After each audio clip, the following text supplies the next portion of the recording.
views and opinions expressed in this program are those of the participants and do not necessarily reflect the views of BronxNet or the program underwriters.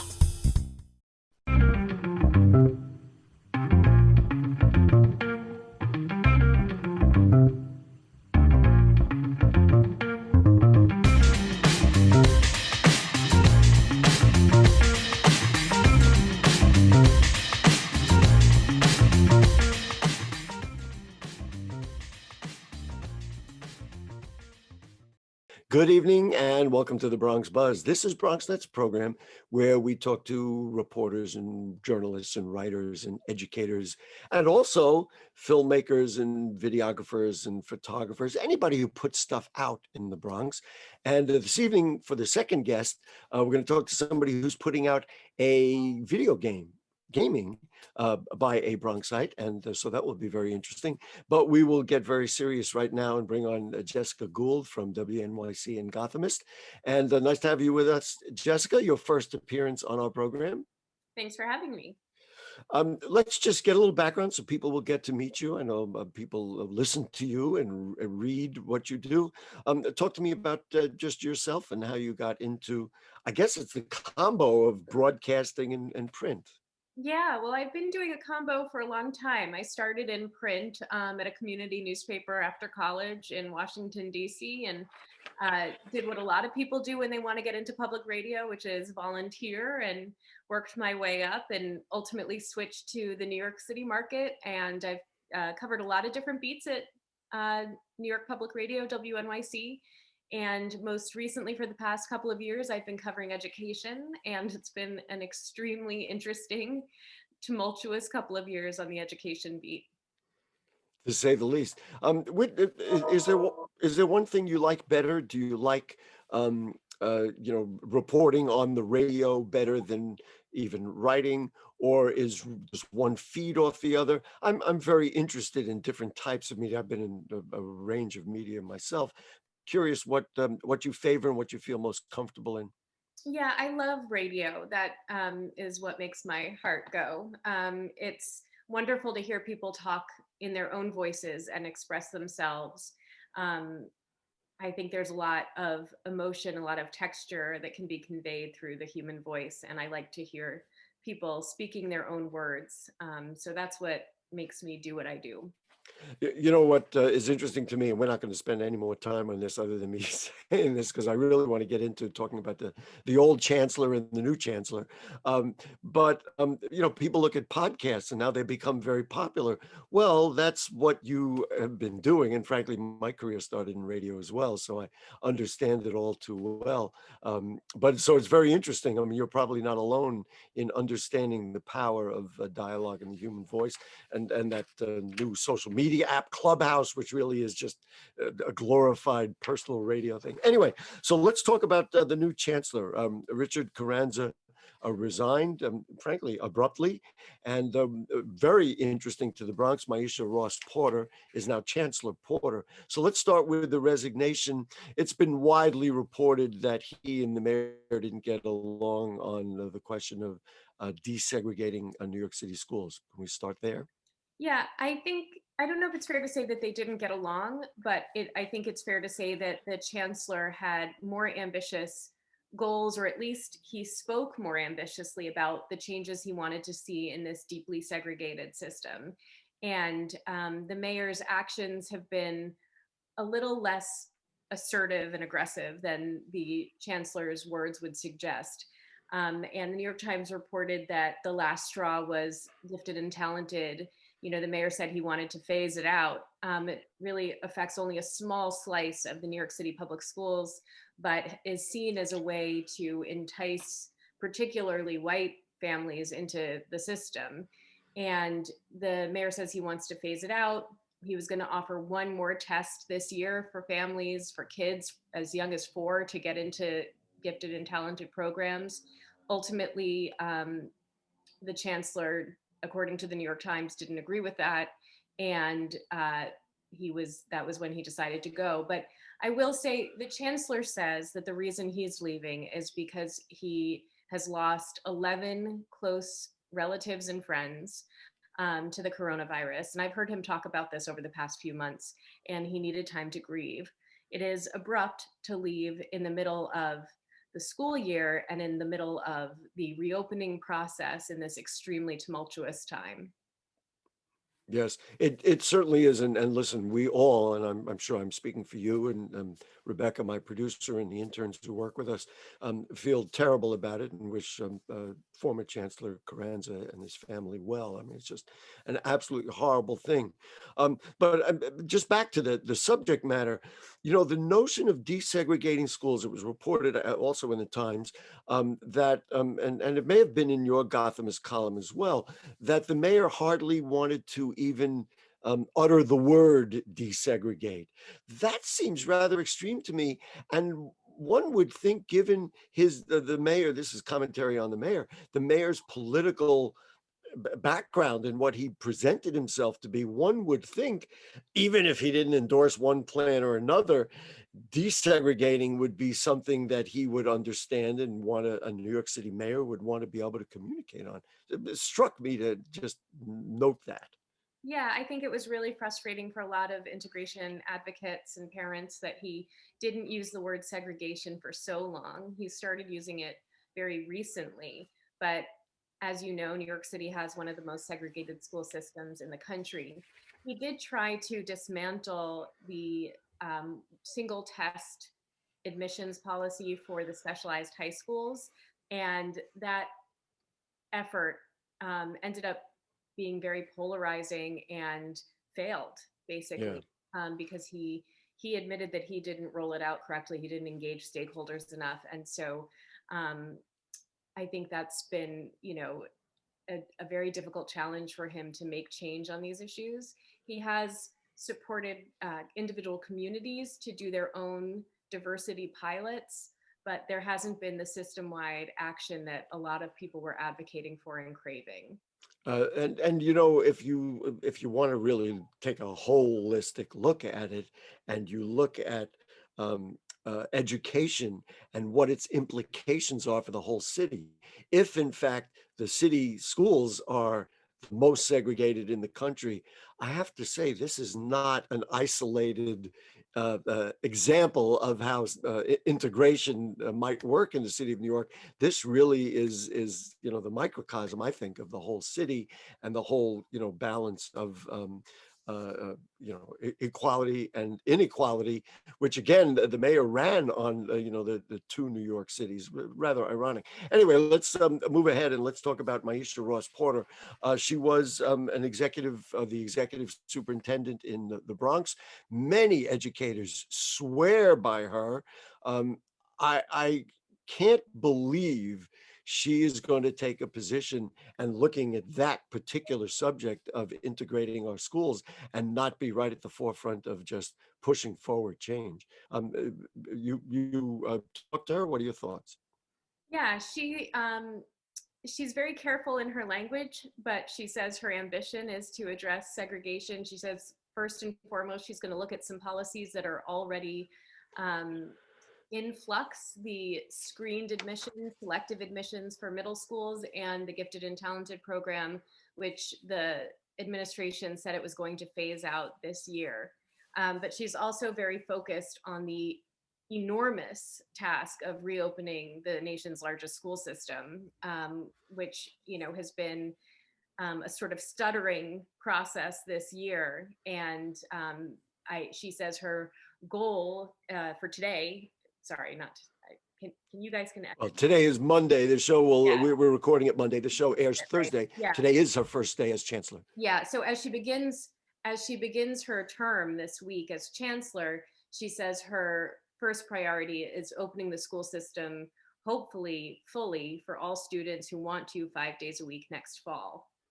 Do you think the city has the resources to do all the infrastructure work that might be needed, whether it be with ventilation or even the space? See, this is the kind of thing I'm hoping that they say, well, okay, now we need spread people out, fewer kids in a class. It's kind of forcing some of the other issues. But what about that notion of resources? I guess that'll come from the stimulus bill if the city does well. Well, the stimulus does make a huge investment in schools across the country and in New York City. And there have been improvements made to ventilation, over the course of the past year since this pandemic began. But I think the hope is that the stimulus money will go to the infrastructure, but also the scaffolding around academics and mental health that so many students need, having fallen behind and in many cases been in isolation for the last year. I love the way you put scaffolding. I did it's a tremendous metaphor for what you were talking about. But I did a couple of debates of city council candidates for the special elections, and we did bring up the notion of education and what education needs. And one of the things that kept coming up from many of the candidates was that it's not only about education, but there are going to be significant improvements to mental health and social service support because of food insecurity and lack of finances. I mean, the homeless children in school is, imagine trying to teach a child, imagine having the child try to learn. So there are many, many supports that I think we're going to have to put into the system, which ultimately would be a good thing. Right. My colleague and I have a story out that we just published about the number of schools that have had really low attendance, both remote school and in person. And it's demonstrative of how much work there is going to be that needs to be done to bring students into the schools, bring them up to speed academically. And some of the schools that have had the worst attendance are some of the schools with the most vulnerable population. So in the COVID hardest hit And areas. yeah, it cuts right to the core of the segregation issue, because you've got a digital divide. And it would not surprise me, I haven't seen that report, but it would not surprise me if the schools with the worst attendance and worst performance through the pandemic were the ones where children didn't have the same opportunities as others. Right, Right. right. We found that the hardest hit COVID neighborhoods were also where the schools were clustered that had the lowest attendance, as well as schools that serve special education populations Sure. and overage I, kids. Simple logic would have told you that without even looking at the report, but I guess that backs it up. Jessica Gould from Gothamist and WNYC, thank you so much for joining us.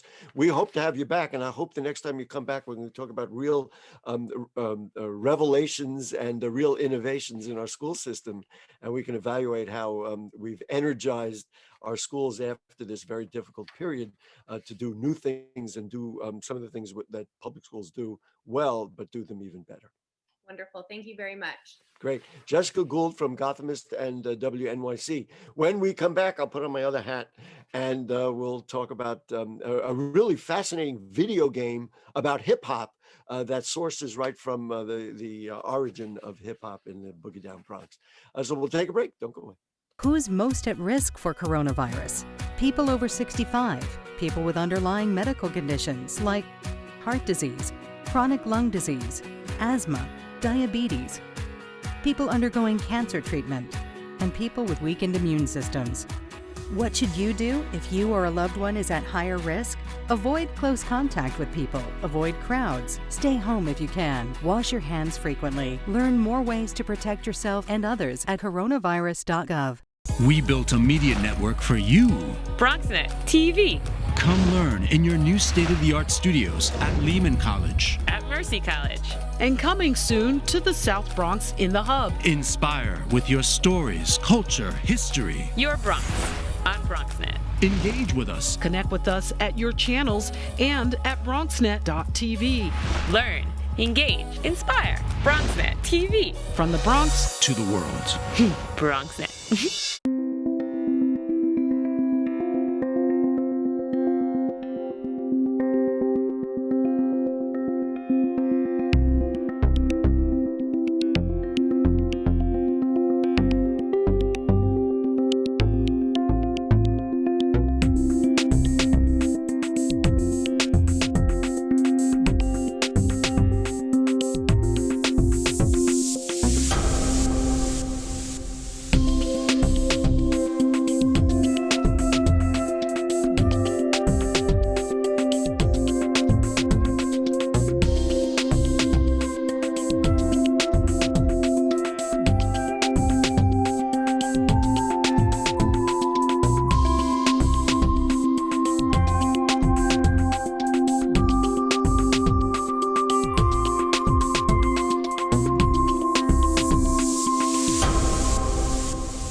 Okay, back with you on the Bronx Buzz, changing gears totally. And we're going to do something I don't think we've ever done on this program before, and that is talk about a video game. We talk about a lot of things that people put out in the media, but listen, let's face it, in the media today, if you're going to be contemporary, you got to be talking about video games. And so let's welcome Asia-Little Wolf Neal to the program. She told me she's a character in a new game called Hip Hop's Legend, but you're a little closer to the game than that. You're one of the people involved in putting it out, right? Yeah, I am. Right now we have a t-shirt line, and so I am one of the models for it, and I'm also one of the PR. I talk about the game like I'm doing here, and answer questions and kind of just help get the word out there, since I'm a millennial with a lot of connections in different fields. The creator of the game was just like, will you help me put the word out there, since I have a different connection to a younger generation? I think it's fascinating and wonderful, and I obviously I have an understanding of media. The fact that you view it not only as the game, but it's like a culture, and that there's clothes that go with it, and that's all part of it. And people who participate in it participate in the culture. Talk to me about our hometown, Boogie Down Bronx. Boogie Down And Bronx. there we go. And talk about this game. Now, was it specifically originally centered around the Bronx, or did they just figure, you know what, if we're going to do a hip hop, let's talk about 1520 Centric Avenue? No, so actually, the creator of the game, his name is Sekou Johnson. He was born in the Bronx. He grew up right alongside with hip hop, in the 1970s, when everything was kind of on the rise, and, b-boying and wild style and just all of the things we equate to hip hop were up and coming. He was right there growing up with it. So then, as he got older and he started to develop this franchise, it just made sense to have it in the birthplace of hip hop, to have a game that centers around the education of hip hop in his hometown. And I've known Sekou my whole life. He grew up with my mom, who also grew up in hip hop, and my uncles. And so when I heard that he was doing this, I had already been working with him on something else. And then he introduced the character that I'll be playing to me, and I was just like, so how do I get more involved in this? And he was just like, you're already involved. Like, my cousin, I grew up in the Bronx. My cousin is a famous legendary rapper. And who is that? Do you want to say who that is? I can say Craig G from the Juice Crew back in the day, and Marley Marl and Dropping Science. He was on that record. Asia, what really strikes me is that he couldn't shake it, that he grew up during that era. It energized him. And then when you said, well, can I be part of it? It was already there. It was in your culture. This is so great. This is so BX. This is so Bronx to me that I can't love it enough. And sorry. He was just like, you're already a part of it. And for me, being involved was important to me, because it's like, I grew up in hip hop. I grew up in music. My family's very music oriented outside of hip hop, but hip hop's always been there for me. And just because you grow up in the Bronx, it's something that's unavoidable. You're always going to hear it somewhere. You're always going to have a friend or two or three that are just obsessed with it. And so for me, I grew up in hip hop. And so it just was a natural progression to kind of join. Talk to me about video games. Listen, there's music, there's clothes, there's dancing. There's all different aspects of it. There's spoken word. I mean, there's many different angles to this. But talk to me where a video game about hip hop called Hip Hop Legends fits into, this culture that you're talking about.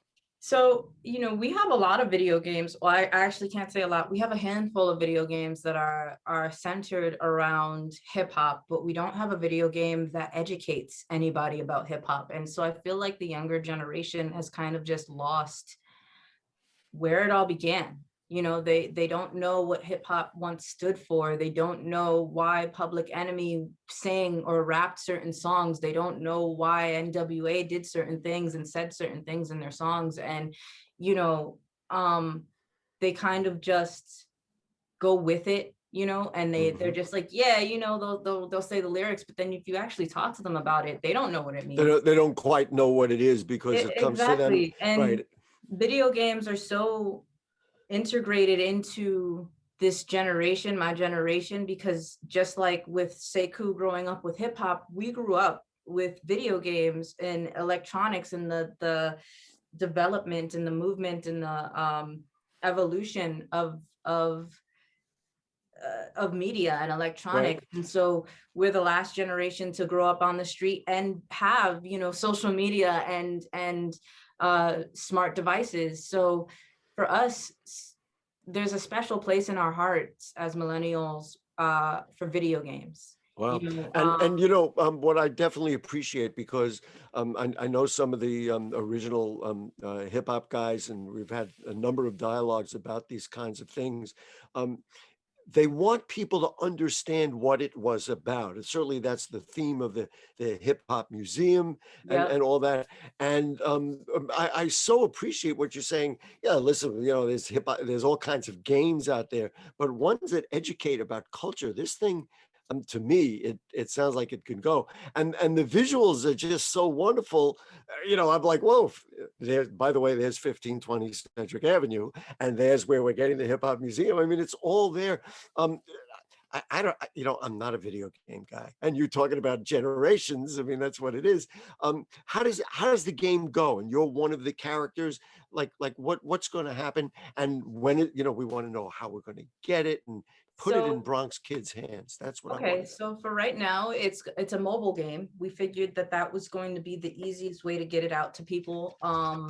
It's all right. I'm all set. I'm ready. Exactly. There you go. Just take your phone, and when the game comes out, all you have to do is go to your operating systems store, which is, if you have an iPhone, it's the iPhone app, the iPhone iStore. Right. There we go. And then for me, I have an Android, so it would be the Play Store, the Google Play Store.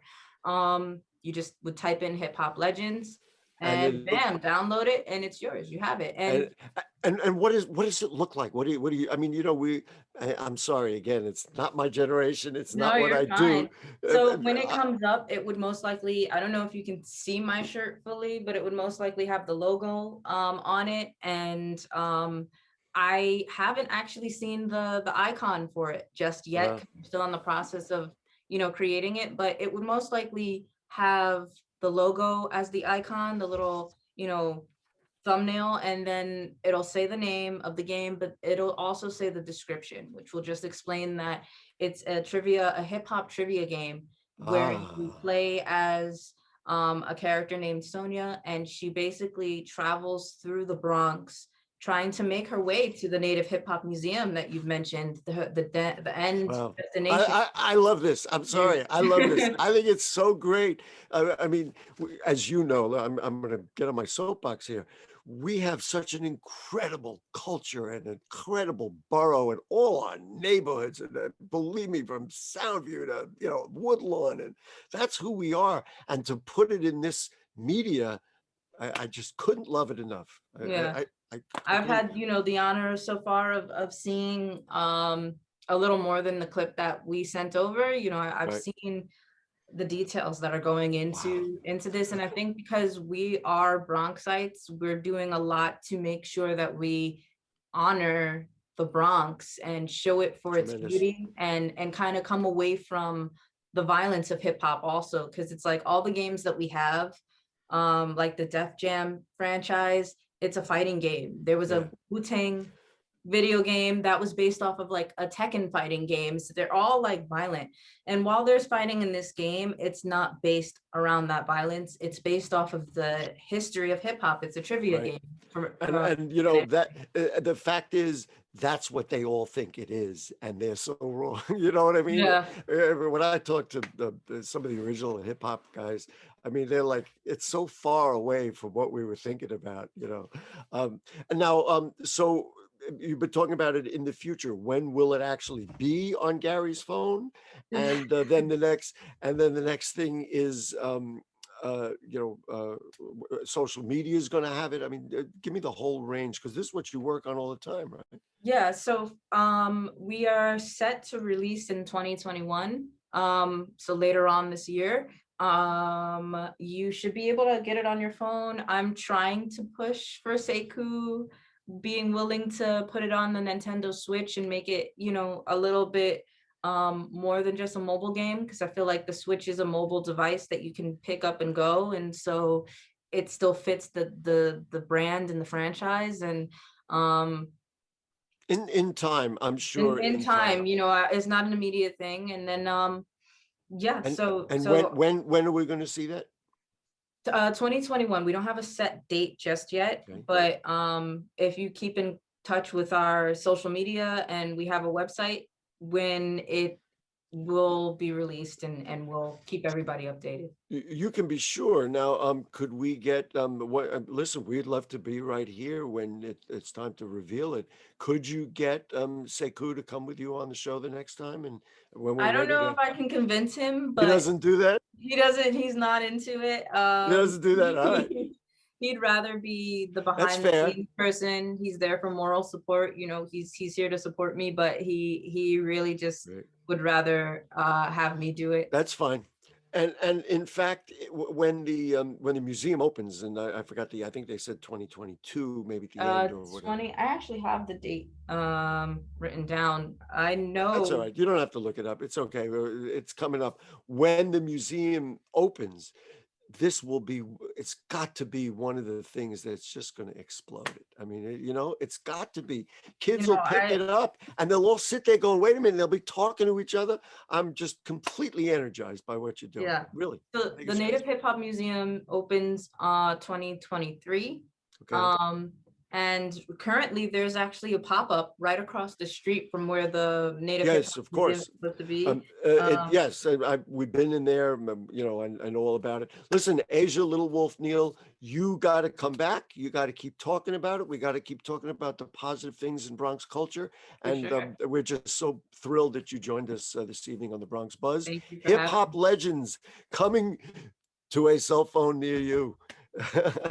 All right, thank you so much, Asia-Little Wolf Neal. And in our previous segment, we thank Jessica Gould from The Gothamist and from WNYC. We've got a lot of good stuff. Congressman Jamal Bowman will be on Bronx Talk this coming week. Just stay with BronxNet. You'll find everything you need to know about the BX. Have a good night. See you.